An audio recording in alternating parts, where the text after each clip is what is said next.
¿Qué tal? Muy buenas noches, bienvenidos. Nueva edición de Voces en Relieve. Como todos los martes vamos a repasar algún tema en particular que nos importa a todos como sociedad. Y en esta ocasión los invitamos a discutir sobre la educación alternativa. La elección que muchos padres hacen hoy con respecto a la pedagogía que van a tomar sus chicos a lo largo de la enseñanza. Bueno, justamente el paradigma tradicional que tenemos todos, estamos muy acostumbrados al uniforme, a los horarios, a los exámenes, a la currícula, al profesor delante del aula, pero hoy muchos padres eligen otro tipo de enseñanza. Bueno, vamos a descubrirlas y vamos a analizar un poco la situación con especialistas en el tema. Los invitamos ahora a disfrutar de este informe que hemos elaborado.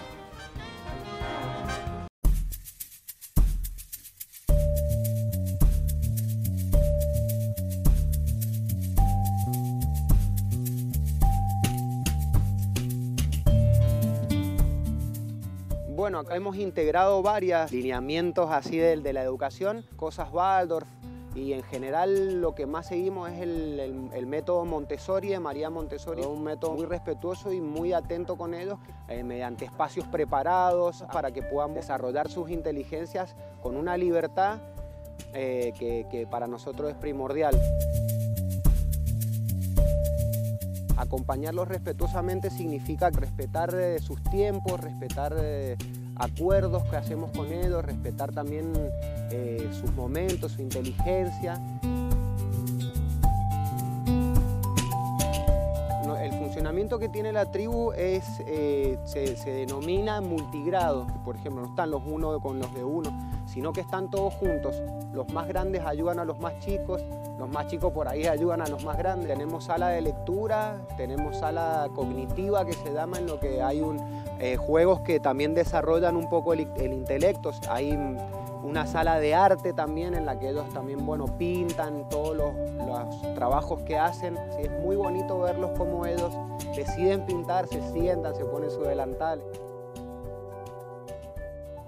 Pensamos que la libertad también tiene que tener acuerdos para que se desarrolle de una manera justamente con respeto, digamos, hacia ellos mismos y para con los demás.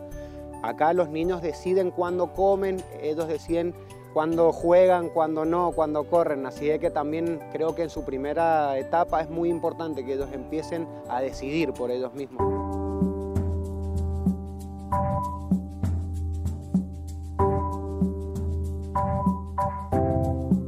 Y esta pedagogía en realidad lo que busca es que el ser humano se pueda desarrollar en su totalidad. Que cada niño que ingresa acá pueda descubrir qué cualidades, qué capacidades tiene. Ese es el objetivo de esta pedagogía, acompañarlos para que cada niño cuando sea joven pueda ser soberano de sí mismo.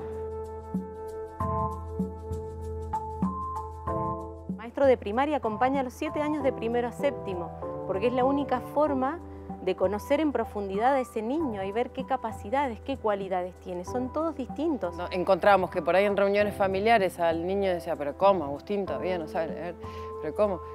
Y para nosotros no era una preocupación, porque nosotros entendemos que cada uno trae su tiempo interior. Y eso no se respeta en la educación tradicional, al menos. Todos tienen distintas cualidades y distintas capacidades. Cuando el maestro descubre esto, le da todo lo que esté a su alcance para que el niño pueda seguir desarrollándolo y que además conquiste lo que no tiene. Digamos, un niño de jardín de los 0 a los 7 años necesita desarrollar su voluntad.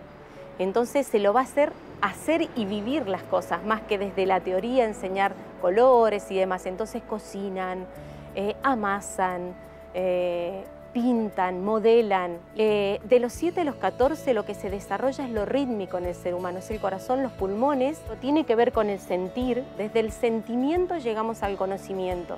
Entonces las artes son como la materia por excelencia. Pero siempre cuidamos que el intelecto, el anímico y la voluntad estén desarrollados por igual.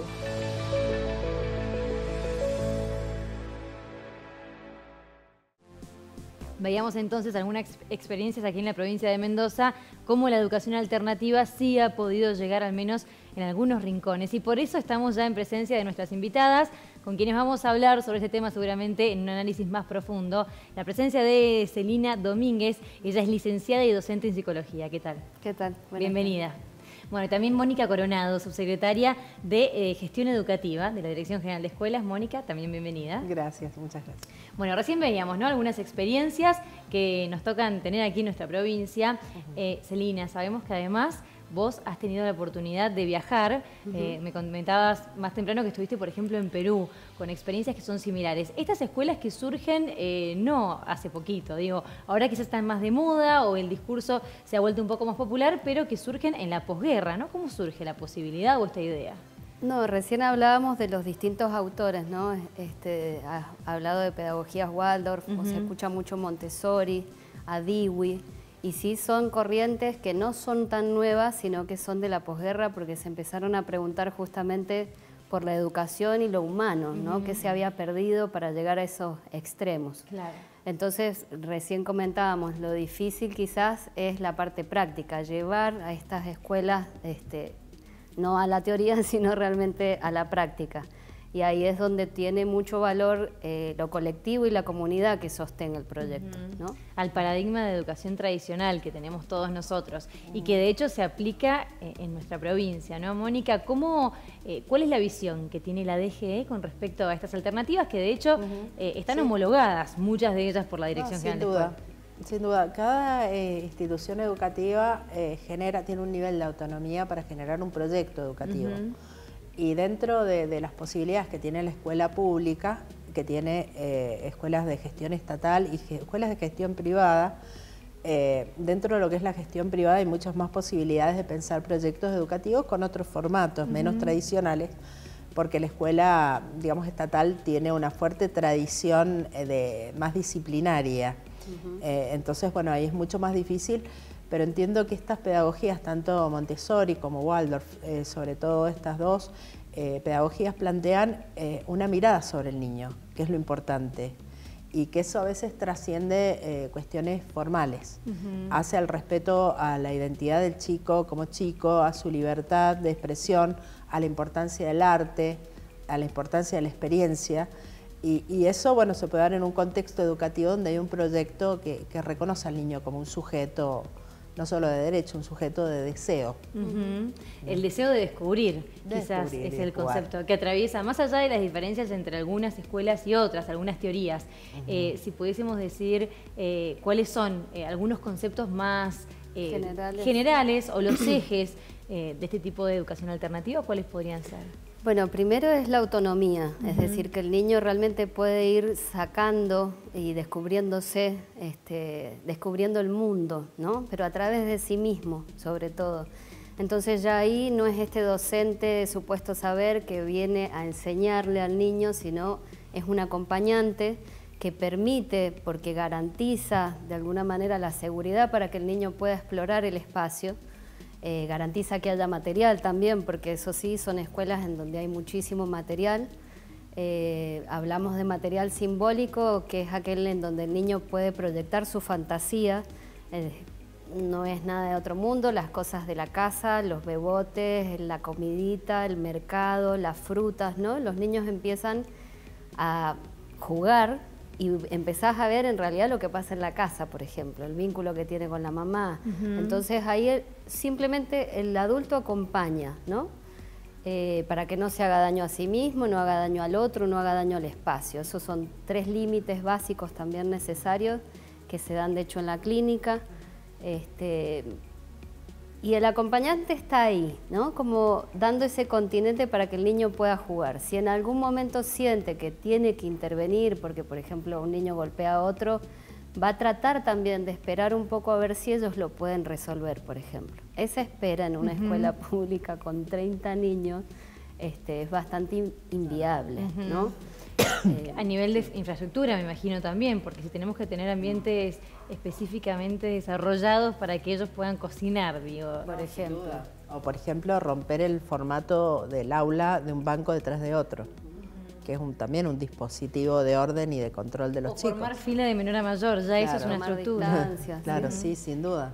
Sin duda que requiere condiciones edilicias, por lo menos lo que vimos recién eran espacios abiertos, donde había espacio al aire libre, donde el chico tiene determinadas situaciones que muchas veces dentro de la escuela tradicional no son posibles.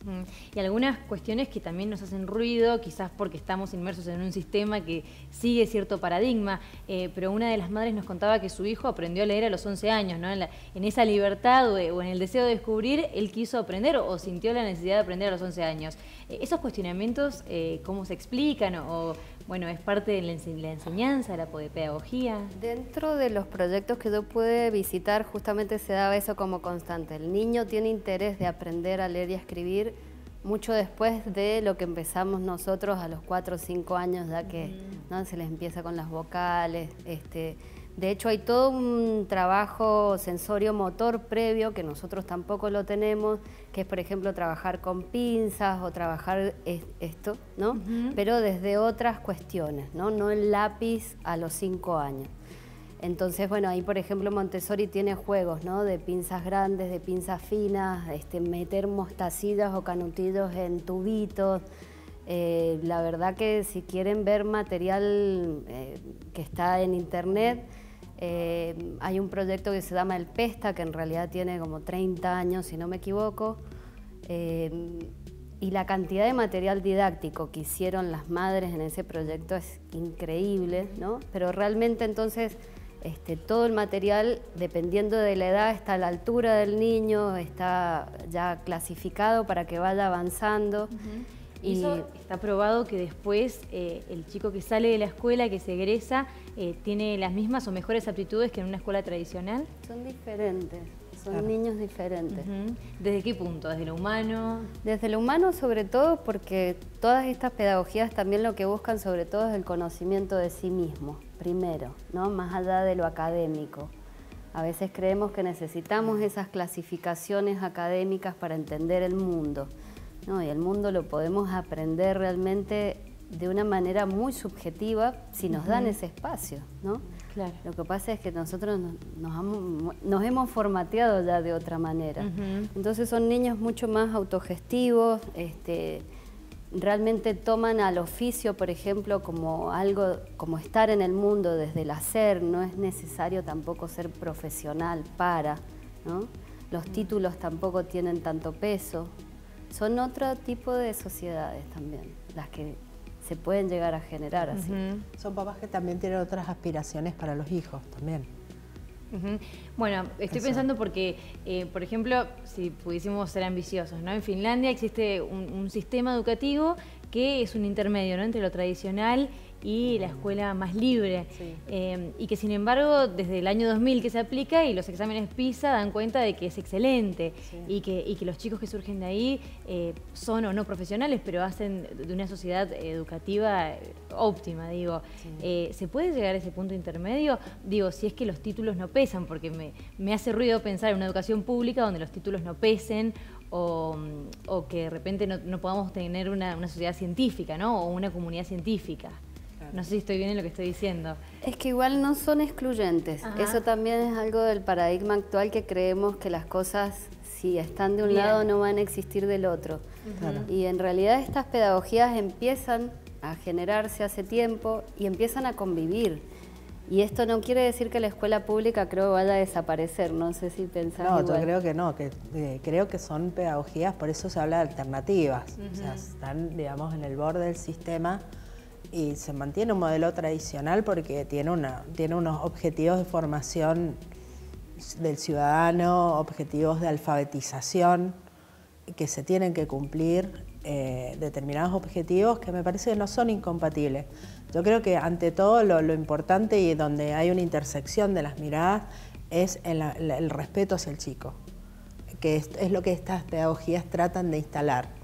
El respeto al ritmo del chico, a las posibilidades del chico, a los intereses del chico, que muchas veces la escuela tradicional no tiene o no logra por la cuestión multitudinaria que tiene, Claro, por atender a un público multitudinario. pero también no creo que un chico, porque vaya a una escuela tradicional, que es formateado para ser una persona conservadora, digamos, o clausurar sus potenciales de desarrollo o de arte. Yo, por ejemplo, vengo hoy de una muestra de jornada extendida y he visto maravillas que hacen los chicos en la escuela pública, en las escuelas de los bordes del sistema, en el sentido de vulnerabilidad social, que no tienen acceso a esta oferta educativa por el tema económico. Claro.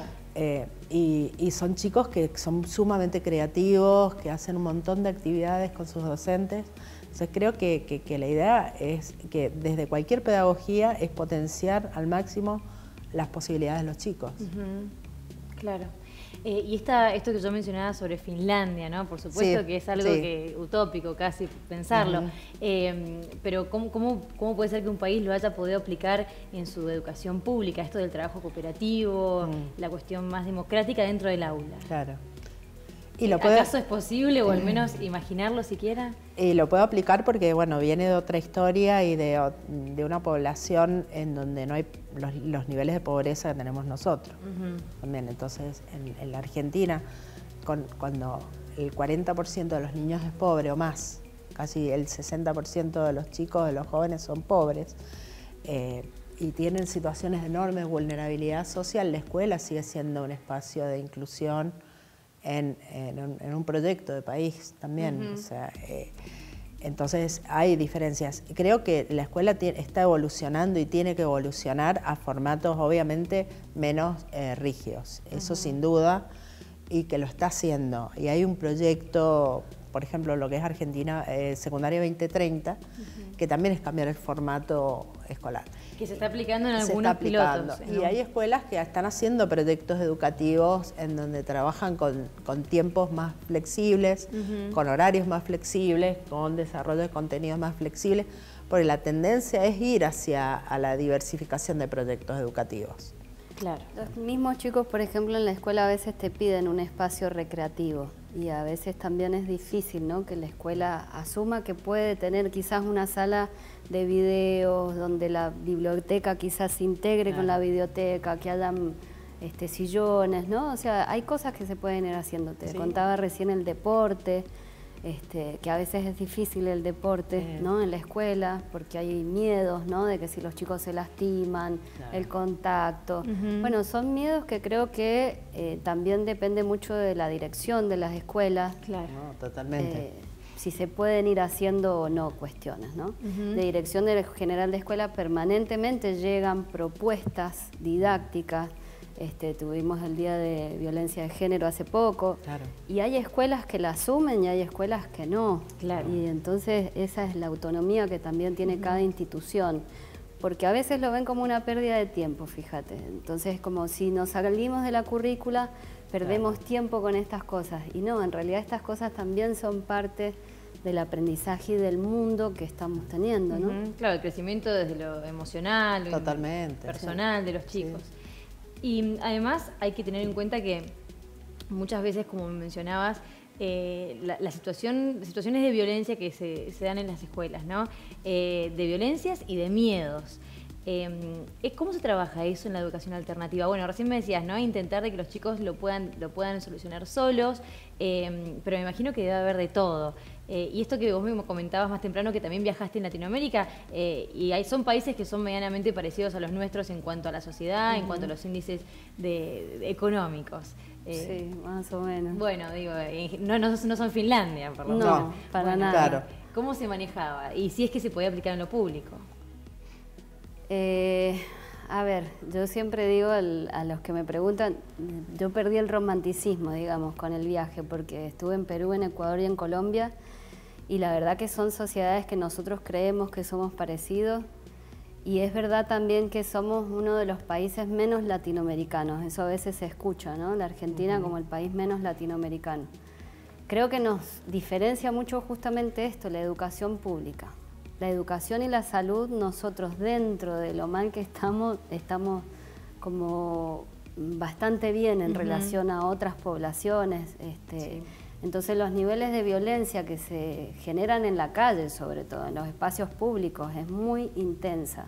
en las estaciones, cuando te vas a tomar un colectivo. Todo el tiempo yo sentí que había muchas situaciones en las que me tenía que cuidar, realmente porque estaba viajando sola. Por suerte, viajar a proyectos pedagógicos me sirvió justamente a mí también tener un continente, ¿no? Me recibía una escuela, una familia, eso te contiene también de otra manera al viajar. ¿Cómo se van trabajando los miedos? Sobre todo esto de los niños, si respetan estos 3 límites, los chicos pueden ir generando las situaciones que ellos deseen, ¿no? El adulto acompaña ahí y sobre todo percibe, permanentemente tiene que haber una escucha del adulto al niño para ver qué le está pasando, qué le interesa, ¿no? Y en eso obviamente van a salir situaciones de conflicto porque el conflicto está. Claro, por supuesto. La cosa es qué hacemos después de, si intervenimos o no en el momento, si le damos ese tiempo al chico. Claro. Y sobre todo la educación, que es el gran tema de los argentinos. Desde el gobierno nacional incluso se ha tomado como uno de los temas a trabajar, y esto que me decías de la escuela 2030, la educación 2030, estos formatos de modificación dentro de la educación, hemos tenido, como decías, algunas pruebas piloto, la situación o la posibilidad de un proyecto y que los chicos puedan aprender, porque uno también siempre se pregunta, ¿no? Yo aprendí álgebra o la matemática y no sé dónde lo aplico después. Claro, totalmente. Esta idea de un proyecto y que sea operativo todo lo que uno aprendió. No, sin duda, y han cambiado los contextos de aprendizaje. Los chicos, ahora se habla de una escuela sin paredes. Los chicos aprenden en distintos contextos. Vos antes cuando eras chico preguntabas a tu mamá o tu papá lo que querías saber, ahora vos lo buscas en Google. Entonces los chicos aprenden en muchos escenarios. Entonces la escuela no tiene que trabajar tanto los contenidos, sino las capacidades. No puede estar aislada de eso. Claro, ver la capacidad de leer el mundo, de interpretarlo, de conocer, de buscar el conocimiento, de compartirlo con otros, de socializar, de participar de otros universos como es el virtual, que es una especie de universo paralelo. Entonces, evidentemente hay que revisar el rol de la escuela y hay experiencias muy interesantes de distintos formatos. Te doy un ejemplo, dentro de las escuelas está la escuela rural, que muchas veces tiene multigrado, en donde hay chicos de distintas edades conviviendo y trabajando en un entorno rural. Y ahí es mucho más factible trabajar desde una pedagogía alternativa que trabajar en una escuela urbana que tiene cursos de 35 chicos. Claro. ¿Entendés? Entonces, el sistema educativo es tan enorme, tan vasto, tan diferente en distintos espacios, que bueno, se dan situaciones en donde vos podés innovar, cambiar, podés trabajar otro proyecto pedagógico. Hay escuelas que trabajan en torno a un proyecto de huerta todo el año. ¿Entendés? Entonces, y lo que aprenden de historia, de geografía, aprenden un montón, o trabajan en un proyecto de reciclado, o trabajan en torno a un proyecto solidario. Entonces, el universo de las escuelas es tan diferente que es muy difícil hablar de la escuela. No hay la escuela. Hay escuelas, por supuesto. Igualmente este proyecto de modificación es general, ¿no? Es general y la idea es flexibilizar las posibilidades para que las escuelas armen sus proyectos, de acuerdo a la población a la que atienden, al contexto en donde trabajan. ¿Y qué de los profesores? Respecto a los profesores, hay siempre una enorme necesidad de poder responder a las demandas de los tiempos. Pues muchas veces, yo que doy clases desde el año 90 que me recibí, yo noto que los alumnos son diferentes y nosotros enseñamos de la misma manera. Claro. Entonces, creo que hay una necesidad enorme que se nos plantea a los profesores de revisar la forma en que enseñamos, de incorporar las nuevas tecnologías, incorporar el entorno natural, incorporar el tema de la flexibilidad, el trabajo por proyectos, el trabajo por áreas, el trabajo por grupos. Y yo creo que hay todavía mucha resistencia de mucha gente, de muchos docentes que se resisten a explorar nuevos formatos de relación con los alumnos y otros que están muy dispuestos. Claro.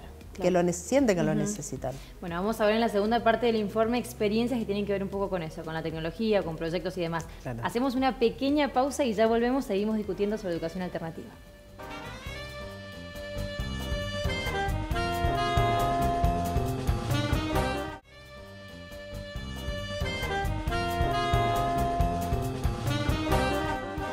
Seguimos conversando sobre educación alternativa y concretamente sobre la educación hoy en la Argentina y hoy en nuestra provincia. Vamos a ver la segunda entrega de este informe, algunas experiencias más acerca de esta posibilidad de aprendizaje aquí en la sociedad.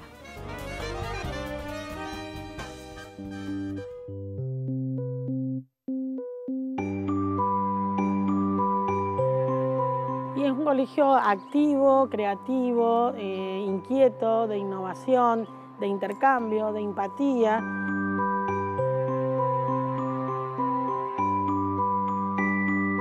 Vemos en la tecnología un proceso de amenaza y oportunidades.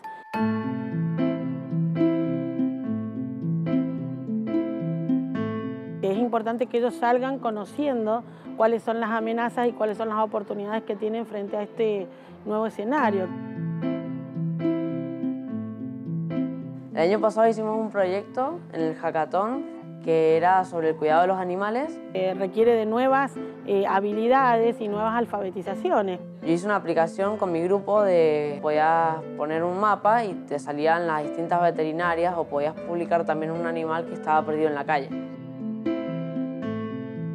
A mí me ha pasado tristemente entrar a escuelas donde hay clases del siglo pasado en el pizarrón. Estos chicos son chicos que están todo el día frente a una pantalla, por lo tanto el aprendizaje tiene que sufrir algún cambio y me parece que nuestros alumnos tienen eso, ¿no? Que llegan a la escuela y encuentran dentro de la escuela un cambio.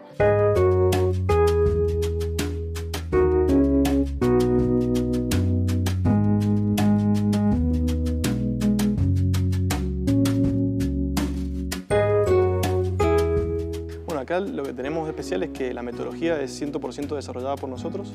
Lo que quizás nos diferencia acá, que es bien distintivo, es que los equipos acá no son reducidos, sino que grupos de 150 alumnos pueden trabajar en equipos como una sola unidad.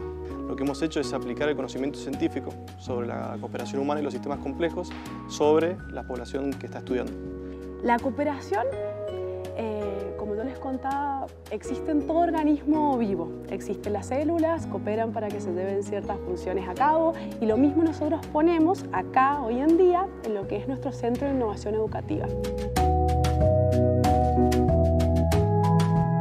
Y lo que hemos hecho a través de esto es desarrollar reglas que sabemos que optimizan la cooperación o el trabajo en equipo entre personas y eso ha derivado en lo que hoy tenemos como un sistema educativo que ya es funcional y propagable, digamos, o sea, se puede llevar a otros lados y aplicar en cualquier lugar donde existen alumnos dispuestos a estudiar.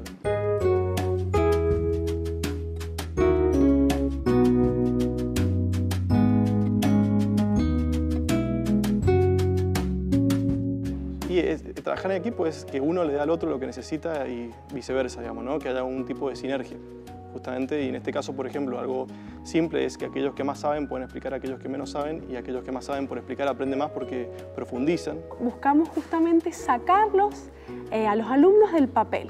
El papel es el lugar, tu carpeta, es tu lugar individual. Justamente estamos trabajando en equipo, hay que exponer las ideas. O sea, salir de lo que es lo individual y que no lo muestro a nadie y es solo mío. Justamente al trabajar en las mesas se puede trabajar de a dos, se puede compartir ese conocimiento y se puede desarrollar.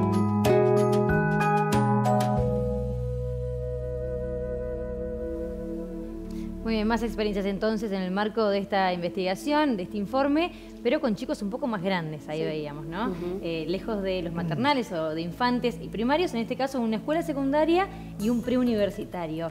Esta idea de mesas, bueno, eso es lo que hablábamos, ¿no? Infraestructura distinta. Sí. Estas mesas en equipo, en conjunto, ¿se podría imaginar una escuela tradicional, una escuela pública así?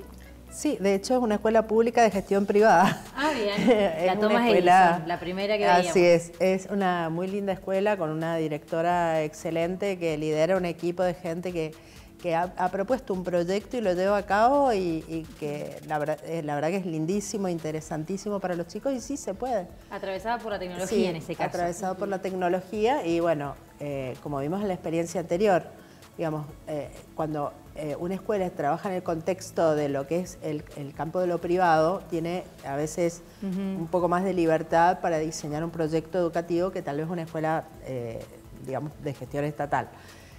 También se puede trabajar y de hecho hay espacios en las escuelas comunes donde se trabaja con este formato de proyectos, claro, por mesas y se trabajan con determinados contenidos o se trabaja con el carro digital o hay recursos para trabajar. Es decir, hay muchas escuelas que trabajan o en jornada extendida, que tienen trabajo de equipos, con mesas, con productos. Y que están aprobados por la DG. Totalmente, sí, no hay objeción, por lo menos de la Dirección General de Escuelas no hay ninguna objeción a que las escuelas desarrollen proyectos educativos, mientras se cumplan los objetivos que son fundamentales para que un ciudadano pueda participar de la vida social, que es la alfabetización, el manejo de los rudimentos del cálculo, la relación con las tecnologías.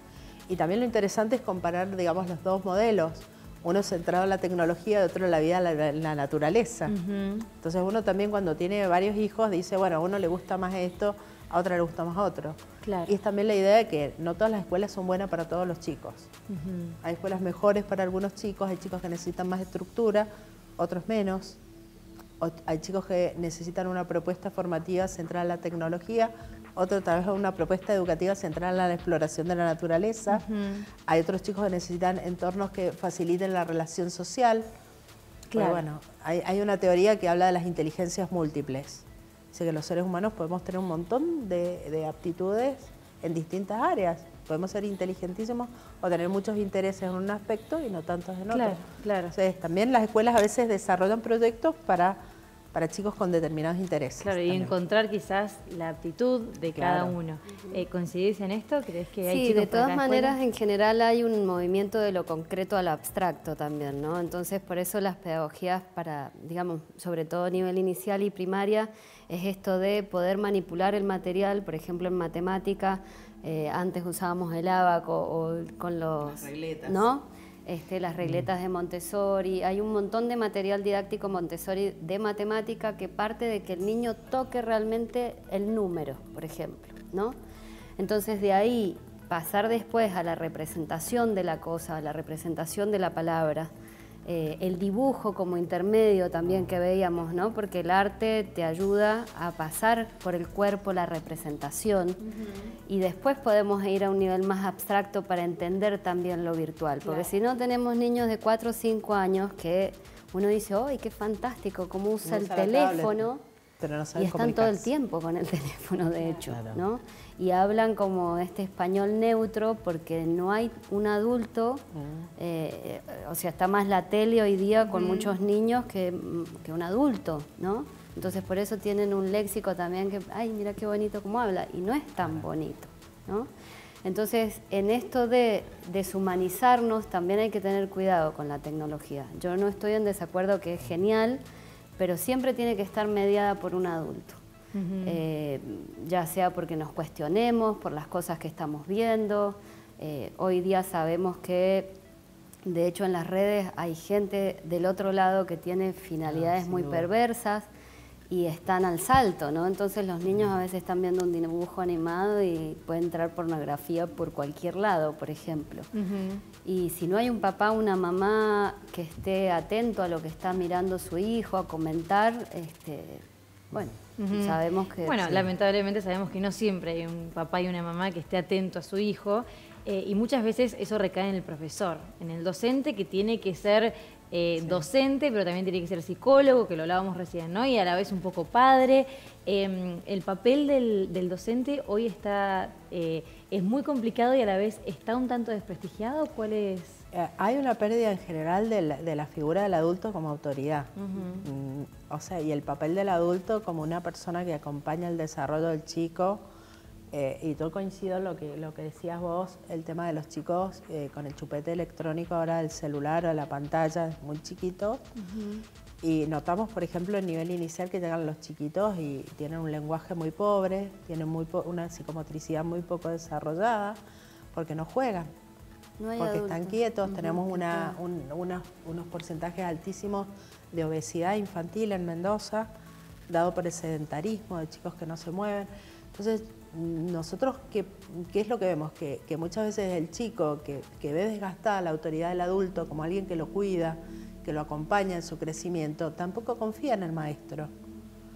Y el maestro también es cuestionado por los padres porque tienen expectativas enormes hacia los maestros, que los maestros van a hacer una tarea que a veces no se cumple en la casa. Entonces, es bastante difícil el rol del maestro y muchas veces es expuesto a críticas. Hoy, por ejemplo, veía a una docente muy triste por lo que se comentaba de ellas en un grupo de WhatsApp de padres. Entonces, la vida social de la escuela no pasa solo por lo que pasa en el aula, pasa por lo que pasa, digamos, en las redes, por lo que pasa en otros lugares. Entonces, el docente no solo está muy expuesto a la crítica, porque es un docente y son 30 papás que están hablando de él. Claro. Está expuesto a ser cuestionado porque no le da a cada niño lo que cada padre espera de cada niño, pero bueno, la escuela complementa algo fundamental para el desarrollo social. Yo soy uno más en el rebaño en la escuela y en mi casa soy único en el mundo, y las dos experiencias son fundamentales para construir tu sentido de identidad social, de que sos uno, importante, fundamental, pero también sos uno más del mundo. Y al chico le cuesta hacer esa transición. Claro, claro. Bueno, en casas a donde tienen quizás un poco más de atención o que el padre está arriba del niño, pero no siempre pasa eso, y la escuela viene a funcionar como una contención necesaria para ese chico que a lo mejor en su casa está abandonado. ¿Esto cómo se trabaja? ¿El profesor también cumple un papel que es más que importante en la sociedad? Sí, hay docentes que se animan, ¿no? Esto que decíamos, porque a veces hablar de las experiencias que les pasa a los adolescentes es meterte en terrenos que no sabes a dónde vas a terminar hablando y de qué. Entonces, de vuelta, estos temores de que si tocas este tema o no y cómo tocarlo, yo siempre digo, ¿no? La sexualidad, el uso y abuso de drogas y la violencia siguen siendo los temas como sexo, droga y rock and roll, ¿no? Llevado a la escuela, hay docentes que se animan a tocarlos y hay docentes que no. Mejor sigo con historia o sigo con matemática y lo que pasó, con quién lo habla. Claro, y mejor seguir con los esquemas que aventurarnos a ese tipo de situaciones. Sí, seguro. Bueno, ¿y eso en las escuelas alternativas tiene otra fluidez? Obviamente que vos, al dejar al chico el espacio y vos como acompañante estar para escuchar, para percibir, sí, es justamente al revés, es eso lo que se va a trabajar, las problemáticas que los chicos traen. De todas maneras, son interesantes los proyectos que van siendo orgánicos en su crecimiento, es decir, se abre quizás un primer grado de 7 años y esa camada va abriendo los otros cursos. Entonces son chicos que ya vienen desde la infancia con esta formación. Esto que te comentaba, en Lima estuve en un proyecto en donde se sumaron 25 chicos de 5 a 18 a una casa y venían todos de fracasos de otras escuelas. Y la verdad que era un caos, fue un caos tremendo para mí, porque las problemáticas con las que traían los chicos eran muy diferentes, realmente se mezclaron edades que me parece que está bueno que por lo menos nivel inicial, primaria y secundaria, son problemáticas distintas las del adolescente que las de un preadolescente y un niño más pequeño. Entonces, bueno, en esto ir probando, claro. Ese es el cuidado. Por eso me parece importante cuál es el control que hace la Dirección General de Escuela, que no se experimente con los chicos. Porque yo digo, uno puede trabajar una pedagogía alternativa desde el conocimiento, desde la formación, desde determinados criterios, pero como Estado vos tenés que garantizar un derecho que es el derecho del chico a aprender. Eso es lo que te corresponde. Entonces, vos podés entender y ves proyectos muy sólidos, o sea, ves propuestas que realmente tienen solidez conceptual, tienen el recurso, tienen la gente formada y preparada y proyectos que realmente no tienen ni pies ni cabeza. Entonces, bueno, evaluar un proyecto y ver ese tema es tu compromiso como Estado. Vos no podés autorizar que funcione una escuela en donde tengan una teoría de que a los niños hay que, no sé, dejar que hagan tales y tales actividades pues les hace bien si eso no está fundamentado científicamente. Claro, que no sea contraproducente para la enseñanza claro, del niño. Claro, que sería un poco la experiencia que vos tal vez contaste. Sí, lo que sí también creo que es un desafío para el Estado que si vamos con los mismos parámetros de la escuela tradicional a evaluar un proyecto de escuela abierta, no directiva, libre, a ver, a veces lo que uno ve también en la realidad es que empiezan como escuelas con mucho ánimo, ¿no? Los papás, y después empieza a correr, empieza a ser más fácil que venga una docente, ya los papás no participan tanto, aparece esto de Dirección General de Escuela que viene a supervisar y se empieza como a parecer mucho una escuela tradicional, ¿no?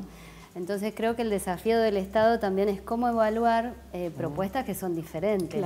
Claro. ¿No? Ahí es donde esto va a haber examen, no va a haber examen, se le pone nota o no se le pone nota, si no va a haber currícula, qué se les enseña, cómo se les enseña. Claro, ¿no? sí, una dedicación absoluta de padres y de quien está a cargo. Sí, claro. Sí, ese es Quizás el desafío. mayor que aún con los esquemas establecidos y con la currícula ya establecida. ¿Cómo se imaginan la escuela en 20 años, esto del 2030? En el 2030 o dentro de un tiempo, ¿cómo te imaginas que va a seguir evolucionando la escuela en Mendoza, Mónica?